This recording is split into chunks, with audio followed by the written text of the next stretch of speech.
ആകാശവാണി. നമസ്കാരം. പ്രാദേശിക വാർത്തകൾ വായിക്കുന്നത് വിജേഷ്.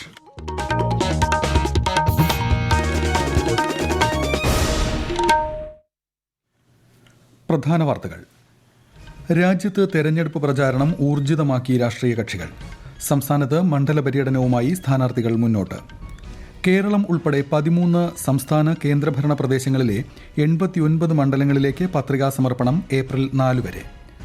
യേശുക്രിസ്തുവിന്റെ ഉയിർപ്പു തിരുനാൾ ആഘോഷിച്ച് ക്രൈസ്തവ സമൂഹം.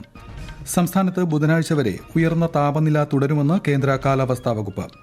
IPL ക്രിക്കറ്റിൽ ഇന്ന് ഗുജറാത്ത് ടൈറ്റൻസ് സൺറൈസേഴ്സ് ഹൈദരാബാദിനെയും ഡൽഹി ക്യാപിറ്റൽസ് ചെന്നൈ സൂപ്പർ കിങ്സിനെയും നേരിടും. വാർത്തകൾ വിശദമായി.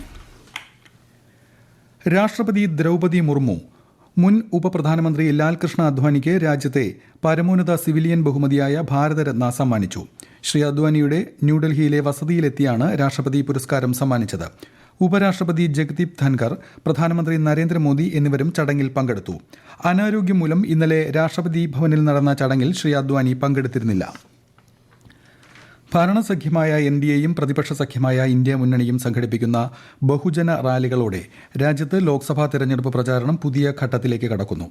കൂടുതൽ ലോക്സഭാ സീറ്റുകളുള്ള ഉത്തർപ്രദേശിലെ മീററ്റിൽ തെരഞ്ഞെടുപ്പ് പ്രചാരണ റാലിയിൽ പ്രധാനമന്ത്രി നരേന്ദ്രമോദി ഇന്ന് പങ്കെടുക്കും. വാരാണസി മണ്ഡലത്തിൽ നിന്നാണ് ശ്രീ മോദി മത്സരിക്കുന്നത്. അതേസമയം ഡൽഹിയിലെ രാംലീല മൈതാനിയിൽ ഇന്ത്യ മുന്നണി സംഘടിപ്പിച്ച മഹാറാലിയിൽ 28 പ്രതിപക്ഷ പാർട്ടികൾ പങ്കെടുക്കുന്നുണ്ട്. ആം ആദ്മി നേതാവും ഡൽഹി മുഖ്യമന്ത്രിയുമായ അരവിന്ദ് കെജ്രിവാളിനെ ED അറസ്റ്റ് ചെയ്ത സാഹചര്യത്തിലാണ് പ്രതിപക്ഷം റാലിക്ക് ആഹ്വാനം ചെയ്തത്. ലോക്സഭാ തെരഞ്ഞെടുപ്പിന്റെ ആദ്യഘട്ടത്തിൽ 17 സംസ്ഥാനങ്ങളിലേക്കാണ് ഏപ്രിൽ 19 വോട്ടെടുപ്പ്. കേരളം ഉൾപ്പെടെ 13 സംസ്ഥാന കേന്ദ്രഭരണ പ്രദേശങ്ങളിലെ 89 മണ്ഡലങ്ങളിലേക്ക് ഏപ്രിൽ 4 വരെ പത്രിക സമർപ്പിക്കാം. രണ്ടാം ഘട്ടത്തിൽ ഏപ്രിൽ 26 വോട്ടെടുപ്പ്. 5-ാം തീയതി സൂക്ഷ്മ പരിശോധന നടക്കും. 8-ാം തീയതി വരെ പത്രിക പിൻവലിക്കാം. സംസ്ഥാനത്ത് തെരഞ്ഞെടുപ്പ് പ്രചാരണം സജീവം. സ്ഥാനാർത്ഥികൾ മണ്ഡല പര്യടനത്തിലാണ്. വിവിധയിടങ്ങളിൽ സംഘടിപ്പിക്കുന്ന യോഗങ്ങളിലും സമ്മേളനങ്ങളിലും പങ്കെടുത്ത് പരമാവധി വോട്ടർമാരിലേക്ക് എത്താനുള്ള ശ്രമത്തിലാണ് സ്ഥാനാർത്ഥികൾ. സപ്തഭാഷാ സംഗമ ഭൂമിയായ കാസർഗോഡ് ലോക്സഭാ മണ്ഡലത്തിൽ ഇക്കുറി വാശിയേറിയ ത്രികോണ മത്സരമാണ് നടക്കുന്നത്. 3 മുന്നണികളും 3 വട്ടം മണ്ഡലത്തിലെ പര്യടനം പൂർത്തിയാക്കി ആത്മവിശ്വാസത്തിലാണ്. വിശദാംശങ്ങളുമായി ആകാശവാണി കാസർഗോഡ് ജില്ലാ പ്രതിനിധി P. ജഗന്നിവാസൻ. സപ്തഭാഷാ സംഗമഭൂമിയായ കാസർഗോഡ് ജില്ലയിൽ ഇക്കുറി വാശിയേറിയ ത്രികോണ മത്സരമാണ് നടക്കുന്നത്. സിറ്റിംഗ് MP രാജ്മോഹൻ ഉണ്ണിത്താൻ ശക്തമായ പ്രചരണവുമായി എല്ലാ മേഖലയിലും കയറിയിറങ്ങുന്നുണ്ട്. 35 വർഷത്തിന് ശേഷം കൈവിട്ടുപോയ മണ്ഡലം തിരിച്ചുപിടിക്കാൻ സർവ്വസന്നാഹവുമായി LDFും രംഗത്തുണ്ട്. NDA സ്ഥാനാർത്ഥി ML അശ്വിനി മാത്രമാണ് ഇതുവരെ നാമനിർദ്ദേശ പത്രിക സമർപ്പിച്ചത്. 3 ദിവസം അവധിയായതിനാൽ ഇനി ഏപ്രിൽ 2 മാത്രമേ നാമനിർദ്ദേശ പത്രിക സമർപ്പിക്കാനാവൂ. അതിനിടെ തെരഞ്ഞെടുപ്പ് ചെലവ് നിരീക്ഷകൻ ആനന്ദ് രാജ് കാസർഗോഡ് ജില്ലയിലെത്തി പ്രവർത്തന പുരോഗതി വിലയിരുത്തി. സ്വതന്ത്രവും നിർഭയവുമായ തെരഞ്ഞെടുപ്പ് ഉറപ്പുവരുത്താനും അനധികൃത പണക്കെടുത്ത് തടയുന്നതിനും ജാഗ്രത പാലിക്കണം. അതിർത്തികളിൽ നിരീക്ഷണം ശക്തമാക്കണമെന്നും ആവശ്യമെങ്കിൽ കൂടുതൽ ഉദ്യോഗസ്ഥരെ സ്ക്വാഡിൽ നിയോഗിക്കണമെന്നും അദ്ദേഹം പറഞ്ഞു. തലസ്ഥാന ജില്ലയിൽ തെരഞ്ഞെടുപ്പ് പ്രചാരണം സജീവമായി തുടരുന്നു. 3 മുന്നണികളുടെ സ്ഥാനാർത്ഥികളും ഇന്ന് തിരുവനന്തപുരം ലോക്സഭാ മണ്ഡലത്തിലെ വിവിധയിടങ്ങളിൽ പര്യടനം നടത്തും. സിറ്റിംഗ് MPയും UDF സ്ഥാനാർത്ഥിയുമായ ശശി തരൂർ രാവിലെ പാറ്റൂർ മാർത്തോമ പള്ളി, അമരവിള CSI പള്ളി, മുട്ടക്കാട് പള്ളി, പുന്നമുകൾ പള്ളി, നീറമൺകര ക്ഷേത്രം എന്നിവിടങ്ങൾ സന്ദർശിച്ചു. തുടർന്ന് പതിരപ്പള്ളിയിൽ കുടുംബസംഗമത്തിൽ പങ്കെടുക്കും. വൈകുന്നേരം കവടിയാറിൽ ഫുട്ബോൾ ടർഫ് ഉദ്ഘാടനം ചെയ്യും. LDF സ്ഥാനാർത്ഥി പന്ന്യൻ രവീന്ദ്രൻ ഇന്ന് ഉച്ചയ്ക്ക് പുലയനാർകോട്ട ഓൾഡേജ് ഹോം സന്ദർശിക്കും. തുടർന്ന് വൈകുന്നേരം 3 മണി മുതൽ 7 മണി വരെ വട്ടിയൂർക്കാവ് മണ്ഡലത്തിലെ വിവിധ പ്രദേശങ്ങൾ സന്ദർശിക്കും. NDA സ്ഥാനാർത്ഥി രാജീവ് ചന്ദ്രശേഖർ ഇന്ന് രാവിലെ പാളയം സെന്റ് ജോസഫ് പള്ളി, സെന്റ് ജോർജ് പള്ളി എന്നിവ സന്ദർശിച്ചു. തുടർന്ന് സാൽവേഷൻ ആർമി ഹാളിൽ അദ്ദേഹം സന്ദർശനം നടത്തി. വേളി യൂത്ത് ഹോസ്റ്റലിൽ BMSന്റെ പരിപാടിയിൽ പങ്കെടുത്ത ശേഷം കുമാരപുരം പാസ്റ്റർ ജോൺ താരു ദേവാലയം രാജീവ് ചന്ദ്രശേഖർ സന്ദർശിക്കും. പിന്നീട് പൂങ്കുളം തിരുവല്ലം ഏരിയ തെരഞ്ഞെടുപ്പ് കമ്മിറ്റി ഓഫീസ് അദ്ദേഹം ഉദ്ഘാടനം ചെയ്യും. പൂന്തുറ പെരുന്നാൾ കൊടിയേറ്റ് ചടങ്ങിലും പങ്കെടുക്കും. കോഴിക്കോട് ലോക്സഭാ മണ്ഡലം UDF സ്ഥാനാർത്ഥി MK രാഘവൻ ഇന്ന് കൊടുവള്ളി മണ്ഡലത്തിലാണ് പര്യടനം നടത്തുന്നത്. LDF സ്ഥാനാർത്ഥി എളമരം കരീം ബാലുശ്ശേരി നിയോജക മണ്ഡലത്തിലെ വിവിധ കേന്ദ്രങ്ങളിൽ തെരഞ്ഞെടുപ്പ് പ്രചാരണം നടത്തുന്നു. NDA സ്ഥാനാർത്ഥി MT രമേശ് കോഴിക്കോട് നോർത്ത് മണ്ഡലത്തിൽ ഗൃഹസന്ദർശനം നടത്തും. തെരഞ്ഞെടുപ്പ് പ്രചാരണത്തിനോ മറ്റ് പരസ്യങ്ങൾക്കു വേണ്ടിയോ നിർമ്മിക്കുന്ന കമാനങ്ങളിലും ബോർഡുകളിലും തെർമോകോൾ ഉപയോഗിക്കുന്നത് പിഴ ചുമത്താവുന്ന കുറ്റമാണെന്ന് ഗ്രീൻ പ്രോട്ടോകോൾ നോഡൽ ഓഫീസർ അറിയിച്ചു. ലോക്സഭാ തെരഞ്ഞെടുപ്പിൽ സ്ഥാനാർത്ഥികളും രാഷ്ട്രീയ പാർട്ടികളും ഉപയോഗിക്കുന്ന സാധന സാമഗ്രികളുടെ ചെലവ് കണക്കാക്കാൻ റേറ്റ് ചാർട്ട് പുറത്തിറക്കി. ചെറുതും വലുതുമായ 178 പ്രചാരണ സാമഗ്രികളുടെയും സേവനങ്ങളുടെയും വിലവിവര പട്ടികയാണ് പുറത്തിറക്കിയത്. ഇടുക്കിയിൽ ലോക്സഭാ തെരഞ്ഞെടുപ്പിൽ സ്ഥാനാർത്ഥികളുടെ ചെലവ് സംബന്ധിച്ച് ആക്ഷേപമുള്ളവർക്ക് എക്സ്പെൻഡിച്ചർ ഒബ്സർവറെ നേരിട്ട് സമീപിക്കാമെന്ന് അധികൃതർ അറിയിച്ചു. പൈനാവിലെ സർക്കാർ അതിഥി മന്ദിരത്തിലാണ് ഓഫീസ്. പൊതു അവധി ദിനങ്ങളായ ഇന്നും നെഗോഷ്യബിൾ ഇൻസ്ട്രുമെന്റ് ആക്ട് പ്രകാരമുള്ള അവധിയായ നാളെയും നാമനിർദ്ദേശ പത്രിക സ്വീകരിക്കില്ല. സ്ഥാനാർത്ഥികൾക്ക് നാമനിർദ്ദേശ പത്രിക ഏപ്രിൽ 4 വരെ സമർപ്പിക്കാം. രാവിലെ 11 മുതൽ ഉച്ചകഴിഞ്ഞ് 3 വരെയാണ് സമയം. സൂക്ഷ്മ പരിശോധന ഏപ്രിൽ 5 നടത്തും.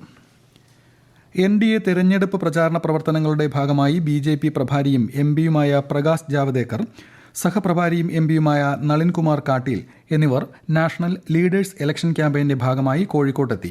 രാവിലെ വിവിധ ഇടങ്ങളിലെ ഈസ്റ്റർ ആഘോഷങ്ങളിൽ ഇരുവരും സംബന്ധിച്ചു. കോഴിക്കോട് ലോക്സഭാ മണ്ഡലം BJP യോഗത്തിലും സംബന്ധിക്കും. ഈ വാർത്തകൾ ആകാശവാണിയിൽ നിന്ന്. യേശുക്രിസ്തു ഉയർത്തെഴുന്നേറ്റതിന്റെ സ്മരണയിൽ പ്രത്യാശയുടെ പുതുവെളിച്ചം പങ്കുവച്ച് ലോകം ഇന്ന് ഈസ്റ്റർ ആഘോഷിക്കുന്നു. ത്യാഗത്തിന്റെയും സഹനത്തിന്റെയും വിജയം ഉദ്ഘോഷിക്കുന്ന ഉയിർപ്പ് തിരുനാൾ ദിനത്തോടനുബന്ധിച്ച് പുലർച്ചെ മുതൽ ദേവാലയങ്ങളിൽ പ്രത്യേക കുർബാനകൾ നടന്നു. വിവിധ ജില്ലകളിലെ പ്രധാന ദേവാലയങ്ങളിൽ പ്രമുഖർ ചടങ്ങുകൾക്ക് നേതൃത്വം നൽകി. ക്രൈസ്തവ വിശ്വാസികൾ ഓശാന ഞായറിന് ആരംഭിച്ച വിശുദ്ധവാരത്തിന് ഈസ്റ്ററോടെ സമാപനമായി. ആകാശവാണി തിരുവനന്തപുരം നിലയം 75ാം വർഷത്തിലേക്ക്. നാളെ വൈകുന്നേരം നടക്കുന്ന ചടങ്ങ് പ്രശസ്ത സാഹിത്യകാരൻ ജോർജ് ഓണക്കൂർ ഉദ്ഘാടനം ചെയ്യും. 1943 ആരംഭിച്ച Thiruvithamkoor radio station 1950 April 1 all India റേഡിയോയുടെ ഭാഗമായത്. ഒരു വർഷം നീണ്ടുനിൽക്കുന്ന ആഘോഷ പരിപാടികളുടെ ഭാഗമായി ആകാശവാണി തിരുവനന്തപുരം നിലയത്തിന്റെ പരിധിയിൽ വരുന്ന തിരുവനന്തപുരം, കൊല്ലം, പത്തനംതിട്ട, ആലപ്പുഴ, കോട്ടയം ജില്ലകളിൽ വിവിധ പരിപാടികൾ സംഘടിപ്പിക്കും. സാഹിത്യരംഗം, വയലും വീടും, കുടുംബാരോഗ്യം, നാടകം തുടങ്ങി ആകാശവാണിയുടെ വ്യത്യസ്തങ്ങളായ പരിപാടികൾ ജനങ്ങൾക്ക് മുന്നിലെത്തും. നാടകങ്ങൾ, കലാസാഹിത്യ സദസ്സുകൾ, കവിയരങ്ങുകൾ, നാടക അവതരണം, മെഡിക്കൽ ക്യാമ്പുകൾ, കാർഷിക മേളകൾ തുടങ്ങിയവ ഉണ്ടാകും.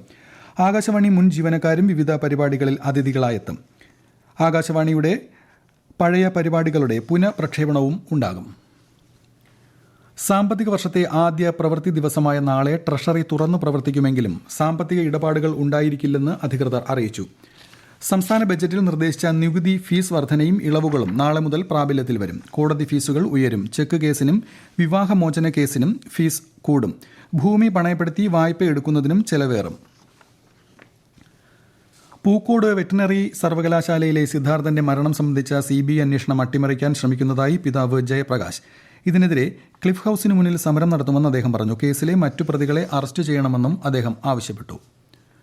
കോട്ടയത്ത് മെഡിക്കൽ കോളേജിന് മുന്നിലെ ഷോപ്പിംഗ് കോംപ്ലക്സിൽ ഇന്ന് രാവിലെ തീപിടുത്തമുണ്ടായി. ഒരു കട പൂർണ്ണമായും 2 കട ഭാഗികമായും കത്തിനശിച്ചു. 15ലേറെ കടകളുള്ള കെട്ടിട സമുച്ചയത്തിലാണ് തീപിടുത്തമുണ്ടായത്. അഗ്നിശമന സേന എത്തിയാണ് തീ നിയന്ത്രണ വിധേയമാക്കിയത്. സംസ്ഥാനത്ത് ബുധനാഴ്ച വരെ ഉയർന്ന താപനില തുടരുമെന്ന് കേന്ദ്ര കാലാവസ്ഥാ വകുപ്പ്.